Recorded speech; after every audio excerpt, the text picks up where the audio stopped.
back, listeners, to BizBlend, the podcast where business meets wisdom and also real world grit. I'm your host, Sana, bringing you another power packed conversation designed to challenge your thinking and also fuel your growth. My today's guest knows a thing or two about building an empire from scratch.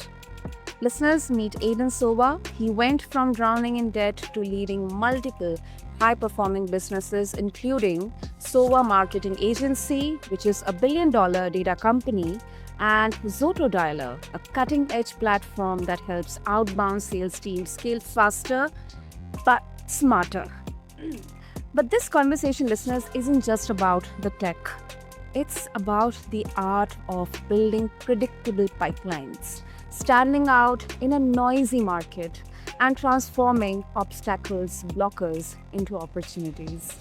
So, if you have ever struggled with cold calling and you have wondered how to make outreach feel less like a daily grind and more like a growth engine, this episode is for you. So, with that, Aiden, welcome to the show, and it is such an honor to have you with us.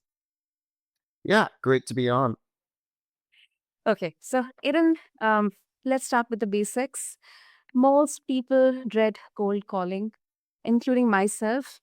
I have had so much of bittersweet experience with cold calling, but seeing you building a platform around it, I mean, it's awesome. So, what exactly is the mindset shift entrepreneurs specifically need to make to see cold calling as an opportunity rather than just a chore?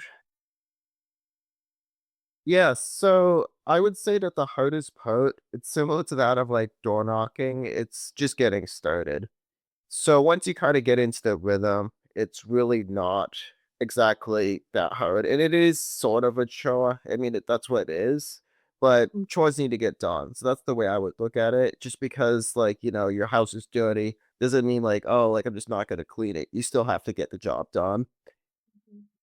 And that's the way I would look at it. It needs to be done. And I would look at it like sometimes one way which I've seen entrepreneurs to reduce like the aspect of like, oh, like is this even gonna do anything? Is being able to track everything. So have everything in a Google sheet and look at everything and be like, okay, this is how many calls it takes for me to get an actual deal. So that way you know if you're making 300, 400, 500, 1,000 cold calls, then you know exactly how many calls you are to get a deal. So from there, like when you get hung up on, when you get like frustrated, etc., you know you're only like a few hundred or maybe 1,000 or whatever your exact number is away from an actual deal. Hmm, that makes sense. That makes sense. And one question which I kind of myself thought about, um, and I've seen in the circles talking that in this age of digital marketing, where you have multiple platforms to reach out, and you have processes, you have approaches to see where exactly your ideal customer or your target audience is. Do you think cold calling is still holding that relevance to, build your business or increase your revenue? It is very much so. I would say there's a lot of myths out there, and I sometimes I question why there's these myths out there about how like cold calling is dead. People say that all the time, but they also say that about cold email, which is very much alive as well. And I would say that the people who say that quite simply aren't doing enough cold calls. So traditional ways of doing cold calling have died out. Meaning, if you're still calling landlines, if you're still just doing calls manually off, like say your cell phone, then that aspect of cold calling is more or less dead because then you're lucky to maybe schedule one person a day. However, it's become more so of like a volume game, similar to that of like how cold email has become more of a volume game. Cold calling in particular, you 100, 200, even 300 cold calls a day isn't enough anymore.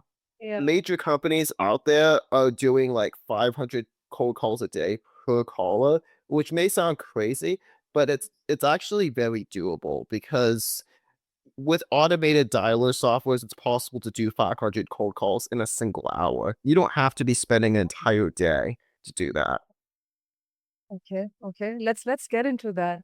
So let's talk about Zodo Dialer, Aiden. It uses smart parallel dialing technology. So can you break that down? What exactly that means? For me as well, and for the non-tech folks, and why is it such a game changer for outbound sales teams? Yeah, so I mean, what it does primarily is the 14 line dialer. So we're dialing many different numbers at the same time, and the first person who picks up the phone is who you'll get connected with. And we get this question all the time in terms of like, well, what if three people or two people answer the phone at the exact same time? And we put them into like a queue. So if someone is just like waiting, usually you have a few seconds to like kind of get onto that next conversation, get into a queue. Sometimes people just wait around because I don't know, like maybe they're eating or doing something else. You get onto that next call and then you can convert them. But most of the time, what we're seeing with most industries, the average pickup rate's around like 10%. So you'll get a connector with around one person every 20 to 30 seconds. And there's a lot of talk about, obviously, it has to be addressed upon that AI has the potential to replace cold calling or traditional outreach. Uh, Mhm. what's your take, Aaron, on that? I mean, are we heading toward a full-fledged automation taking over, or is there still a human edge that can't be replaced, especially uh, when we talk about the top funnel, like the outreach that we do just to get that one interested person out of those 10 people who responded back from the 100 leads we have. Mhm. Yeah, so I would say there's a certain aspects that the human approach will never completely disappear. For example, the event-based business has been around for 50 plus years. It will still be relevant 50 plus years from now. It's the same aspect with cold calling. People want to connect with other people. In regards to AI calling, that's something which a lot of people dislike. No one actually wants to be cold called by an AI. And it's gone to the point where it's actually illegal to do so. Like, so the the FTC actually passed a law last year Okay. which made it illegal to do robocalls and to do any type of AI calls. So are still companies doing it, but it's very much illegal, and you get fined around $10,000 every single time you do one of those illegal AI calls.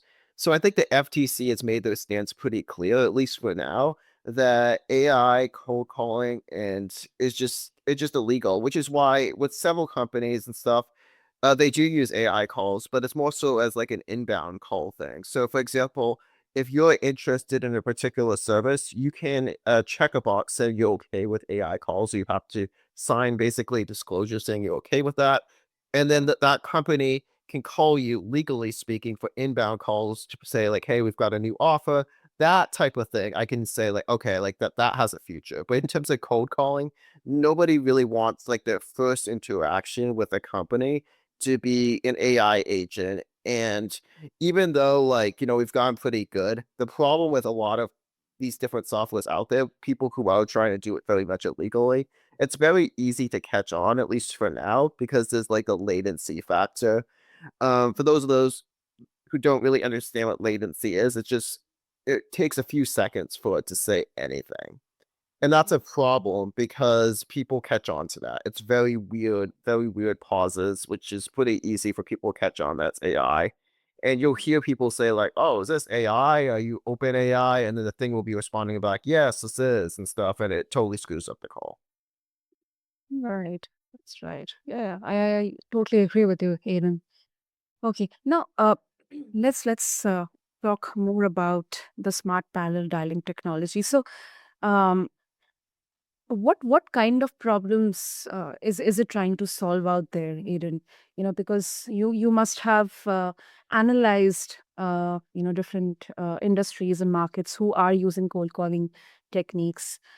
We use CRM we have multiple channels to, connect with leads, not only through calls, but through different, media.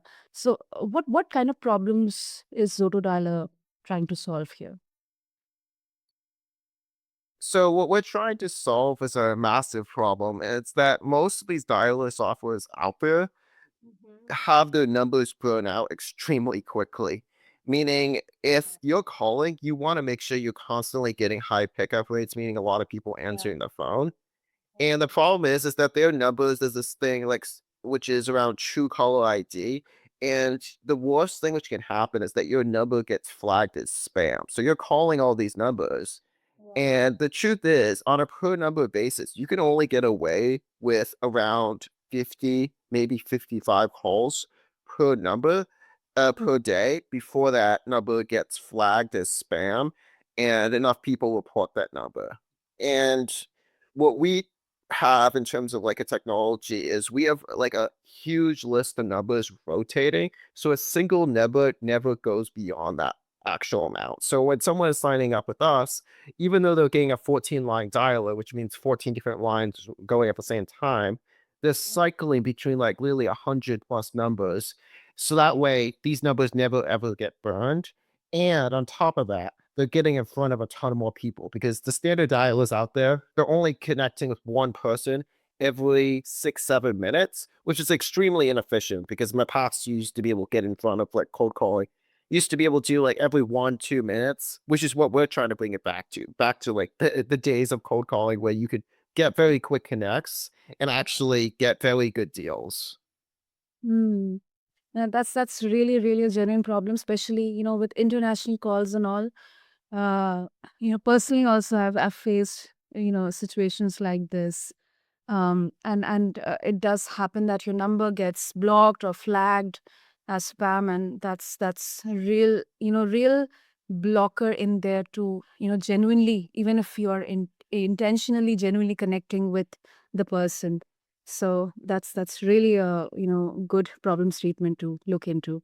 um and even are there any few tactical steps, for solopreneurs or founders or even small or medium business owners that they can implement today to start building a more predictable pipeline than just finding a needle in the haystack kind of feeling, like feeling overwhelmed and pressured, frustrated. Yeah. So I mean, I would say the first thing which I would go about doing is to track everything. So in terms of like metrics, you need to know what your pickup rate is, and you need to know what your conversion rate is into like an actual booked call. So that should be all tracked within like a Google sheet. I've been shocked by the number of like entrepreneurs which simply do not even track their metrics. If you don't track your metrics, you're blind. So you need to track your pickup rate. You need to track what percentage of people turn into your booked call and what percentage of those people will even sign up. And also beyond that, like how much money are they actually paying? And the biggest thing about it all is you want to track the volume as well, what you're doing on a daily basis. Because let's just say you know your metrics, you know your pickup rates, you know exactly what percentage people sign up, you know all that stuff. The next thing to do is to increase the volume. You want to maximize the volume. So that way you're reaching the most number of like people on a daily basis. Because sales is very much a volume-based game. And if you know hey, it takes 1,000 calls to get one closed deal, for example, then why not just do 10,000? Why not just do more? Why not hire some more cold callers? That's how you scale a predictable pipeline because there's so many metrics out there with like other types of like aspects. And there's not certainly nothing wrong with them, like Facebook or Google ads, they all work. But the problem is that like Facebook or Google could change something, and they often do the next month, and then you got to change your ad, you got to start all over again, etc. And the cool thing is with cold calling is you can have like once you know your metrics, then you can get away with doing that for like a long, long time. Add more people to your call center, etc., and just Yeah, scale very quickly. absolutely, absolutely. That's the basics. That's the basics. Sales 101. Yes. That's great. So, Aaron, before we wrap up, what's the best way to connect with you, explore more about Zoto Dialer? And, if our listeners would like to get more and more such practical tips from you on pipeline building and cold calling. Yeah, so I mean, I would say the best way to connect would be to send us an email, info@zotodialo.co. That's probably the best way to reach us. And we could go over like any types of like questions or anything like that. Which you which the listeners might have. Great. I'll have all the links mentioned in the show notes. And Aiden, thank you. Thank you so much. You just dropped gold on how to turn cold calling from a dreaded task into a predictable, effective, strategized revenue driver. Thank you so much. Yeah. Football. So, listeners, if you loved this episode and you loved the insights from Aiden and you want more on scaling your business and standing out, don't forget to hit subscribe and share this episode with someone who could use a little of a BizBlend boost. And also don't forget to connect with Aiden and check out Zoto Dialer and just refer to the show notes along with this episode. And until next time, keep blending those big bold ideas with bold action as well.